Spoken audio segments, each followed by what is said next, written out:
আমার বেসিকের সকল শিক্ষার্থীদেরকে জানাই পবিত্র ঈদুল ফিতরের শুভেচ্ছা। ঈদ মোবারক।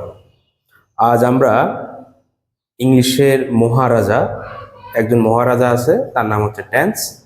আর আজকে আমরা টেন্সের প্রথম পর্বটা তোমাদের সাথে আলোচনা করব। এখানে কোনো প্রকারভেদ থাকবে না, জাস্ট এই মহারাজা টেন্সের কাজটা কি, ঠিক আছে? তো আমরা আমাদের আলোচনা চলে যাচ্ছি, সবাই একটু দেখো।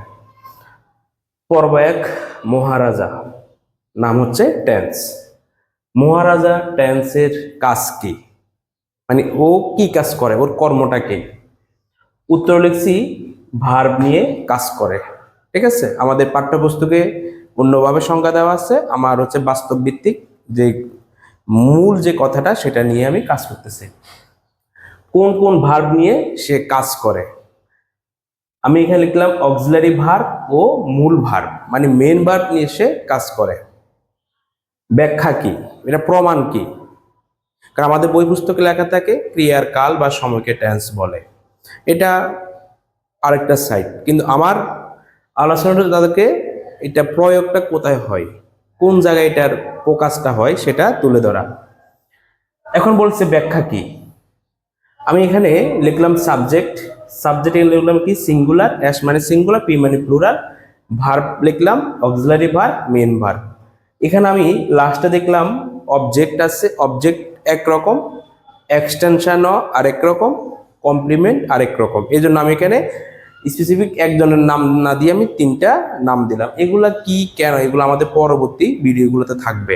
তো আজকে জাস্ট মহারাজার কাজটা কি সেটা তোমাদের সামনে আমি আইডেন্টিফাই করব। এখানে সাবজেক্ট একজন, এই জন্য এটা সিঙ্গুলার। এখানে সাবজেক্ট 2জন, এই জন্য এটা প্লুরাল। ওকে, সিঙ্গুলার এবং প্লুরাল অনুযায়ী আমাদের ভার্বের পরিবর্তন হয়। এখানে একজন হওয়াতে এখানে হচ্ছে গোস, এখানে একের অধিক হওয়াতে এখানে হলো গো। ওকে, এগুলো হচ্ছে মেন ভার্ব, এগুলো হচ্ছে কি মেন ভার্ব। এটা হচ্ছে 1 নং বাক্য। 1 নং বাক্যটা আমি সিঙ্গুলার এবং প্লুরাল দিয়ে লিখলাম। গোস এবং গো কেন হলো সেটা আমরা বুঝতে পারি। আর এখানে টু স্কুল। ওকে, এটা হচ্ছে প্রেজেন্ট ইনডেফিনিটের সিঙ্গুলার এবং প্লুরাল। প্রেজেন্ট ইনডেফিনিট পর আসবে প্রেজেন্ট কন্টিনিউয়াস। যখনই প্রেজেন্ট কন্টিনিউয়াস আসছে, দেখো এগুলো কেন হলো পরের ভিডিওতে কিন্তু আমি এটা বুঝাবো, এখন বুঝাবো না। জাস্ট আমি এখানে বুঝাচ্ছি। দেখো এখানে অ্যাঞ্জেল আছে, এখানেও অ্যাঞ্জেল আছে, এখানে অ্যাঞ্জেল অ্যালেক্স আছে, এখানেও আছে, এখানেও আছে, এখানেও আছে, এখানেও আছে, এখানে আছে। এখানে 4টা বাক্য আছে। 4টা বাক্যের মধ্যে তোমাদের কাছে আমার প্রথম প্রশ্ন, কোন বাক্য পরিবর্তন হয়েছে? মানে সাবজেক্ট কোনো পরিবর্তন হয়েছে? সাবজেক্টে কোনো পরিবর্তন হয়নি। একদম লাস্টের দিকে তাকাও, টু স্কুল, টু স্কুল সব জায়গায় আছে টু স্কুল। 4টা বাক্যের কোথাও কিন্তু টু স্কুল পরিবর্তন হয়নি। এবার আসো মাঝের দিকে দেখো, এখানে আছে গোস, এখানে আছে গো, এখানে আছে ইজ গোয়িং। সিঙ্গুলার হলে ইজ গোয়িং, প্লুরাল হলে আর গোয়িং। আবার হ্যাভ হ্যাজ এর মধ্যে সিঙ্গুলার হলে হ্যাজ, প্লুরাল হলে have, have gone, has gone.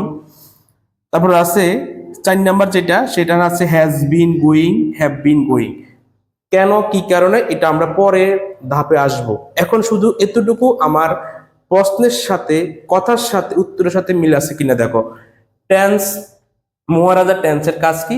Verb নিয়ে কাজ করে। দেখো এখানে কোনো সাবজেক্টের কোনো পরিবর্তন হয় নাই, অবজেক্টের কোনো পরিবর্তন হয়নি, পরিবর্তন হয়েছে শুধুমাত্র ভার্বের। তাহলে আমরা আজকে থেকে একটা সিদ্ধান্ত আসতে পারি, টেন্সের কাজ হচ্ছে ভার্ব নিয়ে। কোন কোন ভার্ব?